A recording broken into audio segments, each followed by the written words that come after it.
અંજાર નગરપાલિકા દ્વારા દર મહિને 33 લાખ જેટલી મોટી રકમ ચૂકવવામાં આવે છે। બીજી બાજુ કોઈ વિસ્તારમાં સફાઈ થતી નથી। આમ આદમી પાર્ટીના જિલ્લા મહામંત્રી ગજરાજસિંહ ઝાલા દ્વારા અલગ અલગ વિસ્તારના ફોટો તેમજ વિડીયો પુરાવા સાથે આપવામાં આવ્યા, તેમ છતાં પાલિકાના અધિકારી તેમજ સત્તાપક્ષના લોકોના પેટનું પાણી નથી હલતું।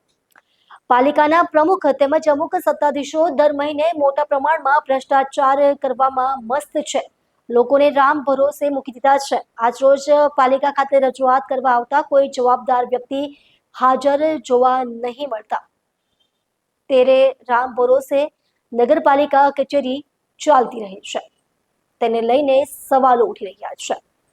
સ્ટોરી ભરત ઠાકોર, કચ્છ। નમસ્કાર મિત્રો, હું ગજરાજસિંહ ઝાલા, મહામંત્રી આમ આદમી પાર્ટી પૂર્વ કચ્છ। આજરોજ આપણે આવ્યા છીએ અંજાર નગરપાલિકા। 2 દિવસ પહેલાં અંજારના ward number 1, ward number 2, ward number 3, ward number 6ના વિસ્તારમાં સફાઈ બાબતે અમે ત્યાં સ્થાનિક જઈ અને ફોટા વિડીયો પુરાવા સાથે લઈ આવ્યા છીએ। આપ જોઈ શકો છો એમ નગરપાલિકા દર મહિને 33 લાખ જેટલી મોટી રકમ અંજારની સફાઈ માટે ફાળવવામાં આવે છે, તેમ છતાં આ તમે જોવો છો ક્યાંય રેગ્યુલર સફાઈ થતી નથી। આ બાબતને લઈને નગરપાલિકા રજૂઆત કરવા આવી છે તો કોઈ પણ અધિકારી તેમજ ચૂંટાયેલા લોકો હાજર નથી। રજૂઆત કરવી તો ક્યાં કરવી, લોકોને રામ ભરોસે મૂકી દીધા છે, પોતે ભ્રષ્ટાચાર કરવામાં મસ્ત છે। આ ત્રીજો દાખલો છે કે હું આવ્યો છું રજૂઆત કરવા, તેમ છતાં કોઈ પણ અધિકારી કે બીજા કર્મચારી કોઈ હાજર નથી।